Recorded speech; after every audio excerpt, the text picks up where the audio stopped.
नमस्कार। आज मैं आपके लिए जो विषय लेकर आई हूँ वह है सर्वनाम। इसमें हम जानेंगे सर्वनाम किसे कहते हैं, सर्वनाम का अर्थ क्या है, वह कितने प्रकार का होता है और उसके जो प्रकार हैं वो भेद हैं वो एक दूसरे से किस प्रकार से भिन्न हैं। तो आइए देखते हैं सर्वनाम का अर्थ। सर्वनाम जैसा कि नाम से ही विदित है, सर्व मीन्स सबका। इसका अर्थ देखते हैं। सर्वनाम शब्द दो शब्दों के मेल से बना है, सर्व जमा नाम। सर्व का अर्थ है सबका और नाम का अर्थ है संज्ञा, अतः सर्वनाम का अर्थ हुआ सबका नाम। अब यहां पर मैं आपको एक उदाहरण दिखा रही हूं, देखिए। कोमल मेरी दोस्त है। कोमल कक्षा 4 में पढ़ती है। कोमल के पिताजी कोमल से बहुत प्यार करते हैं। कोमल बहुत अच्छी लड़की है। कोमल ने कोमल के जन्मदिन पर केक काटा। अब यहाँ पर आप देख रहे हैं कोमल कोमल कोमल शब्द 7 बार आया है। यदि हम इसी वाक्य को इस प्रकार से पढ़ें, कोमल मेरी दोस्त है, वह कक्षा 4 में पढ़ती है, उसके पिताजी उससे बहुत प्यार करते हैं, वह बहुत अच्छी लड़की है, उसने अपने जन्मदिन पर केक काटा।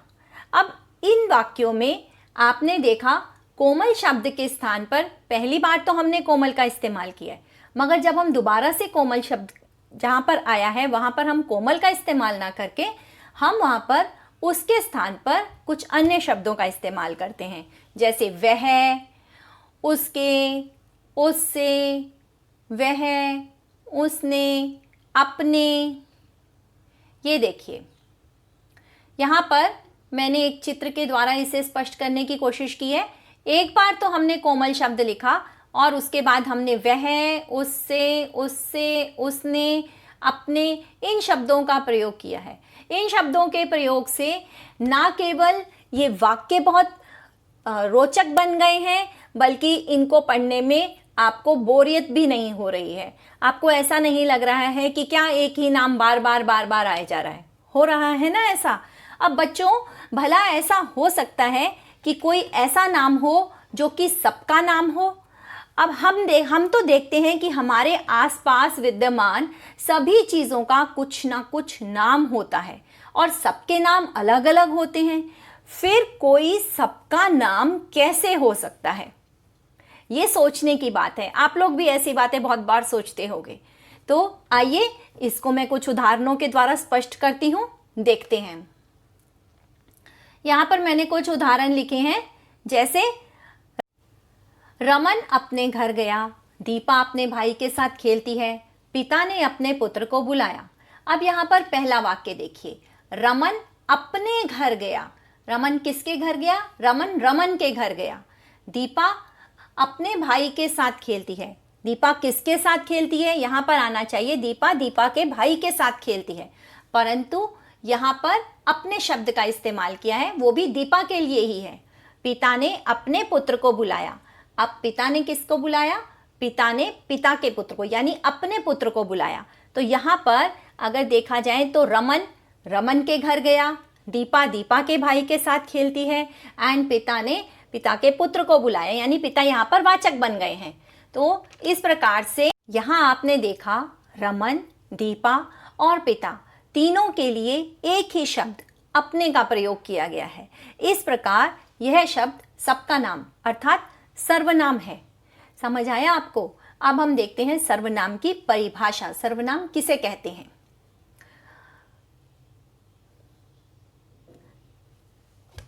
आपको बताया जो शब्द संज्ञा के स्थान पर, नाम का अर्थ है संज्ञा, तो इसका अर्थ ये हो गया सर्वनाम का, जो शब्द संज्ञा के स्थान पर प्रयोग किए जाते हैं उन्हें सर्वनाम कहते हैं। जैसे मैं, हम, तुम, आप, वह, यह, कौन, किसका आदि। यहाँ पर मैं और हम जो बोलने वाला है उसके लिए प्रयोग हो रहे हैं। तुम, आप जिससे हम बात कर रहे हैं उसके लिए प्रयोग किए जा रहे हैं। वह, यह, ये शब्द जिनके बारे में किसी तीसरे व्यक्ति के बारे में बात की जा रही है उसके लिए प्रयोग किए जा रहे हैं।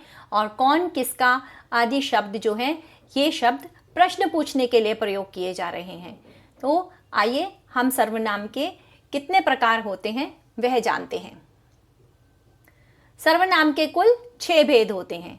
पुरुषवाचक सर्वनाम, निश्चयवाचक सर्वनाम, अनिश्चयवाचक सर्वनाम, संबंधवाचक सर्वनाम, प्रश्नवाचक सर्वनाम और निजवाचक सर्वनाम।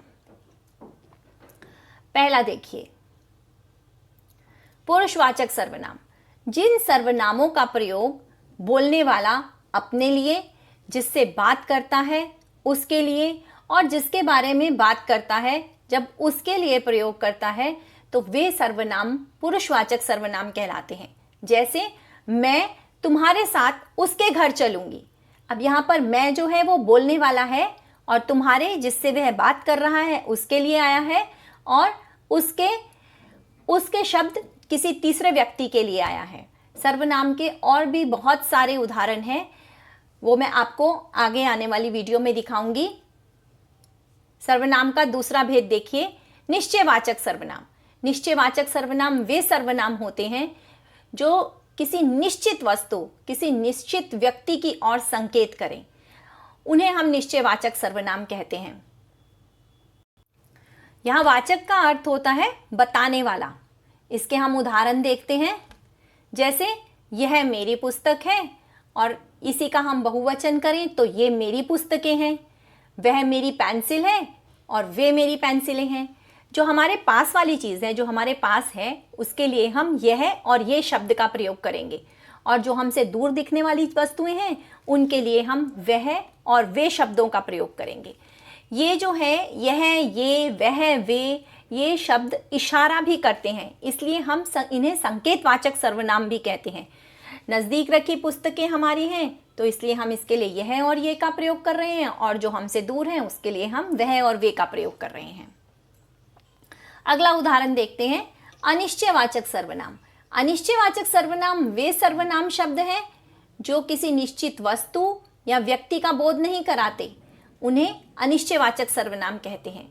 इनमें हमें कुछ पक्का नहीं पता होता कि वह क्या है। अब यहाँ पर जो अनिश्चयवाचक सर्वनाम है वह हमें निश्चितता का बोध नहीं करा रहा। इसका हम उदाहरण देखते हैं। जैसे बाहर कोई खड़ा है, यहाँ पर कोई शब्द किसी के लिए आया है, किसी व्यक्ति के लिए आया है। अब वो कौन है इसके बारे में हम नहीं जानते, इसलिए कोई शब्द जो है वो सर्वनाम शब्द है।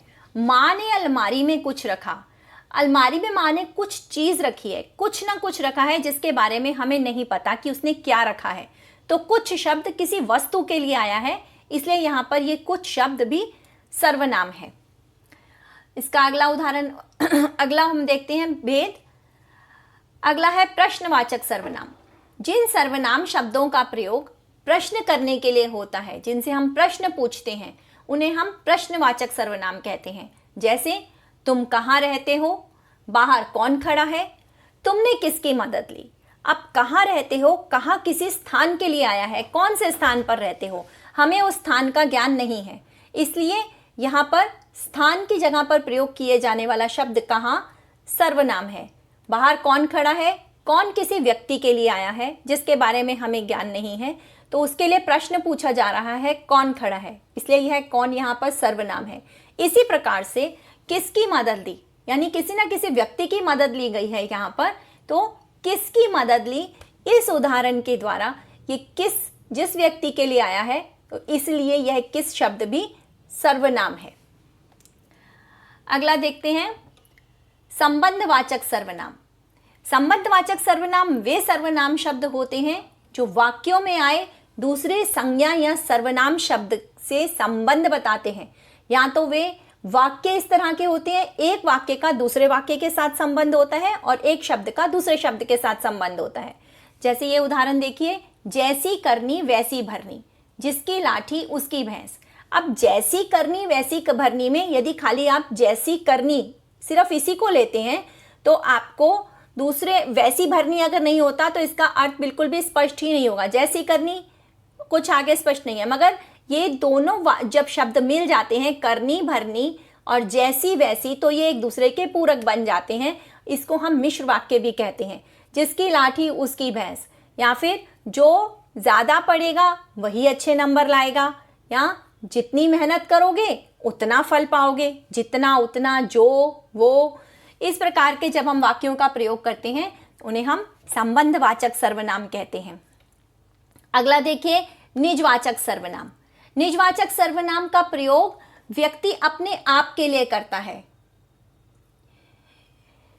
इन शब्दों को हम निजवाचक सर्वनाम कहते हैं। ये ज़्यादातर, वैसे तो कई बार इसमें हम लोग बहुत कंफ्यूज होते हैं कि यह पुरुषवाचक सर्वनाम जैसे ही लगते हैं, जैसे मैं अपना काम अपने आप करूँगा, मगर जब कोई व्यक्ति अपने लिए, स्वयं के लिए जिन शब्दों का प्रयोग करता है उनको निजवाचक सर्वनाम कहते हैं। जैसे मैं खुद ही सारा काम कर लेता हूँ, या वह खुद ही सारा काम कर लेगा। अब खुद ही मतलब अपने आप से, इसलिए खुद ही शब्द यहाँ पर निजवाचक सर्वनाम है।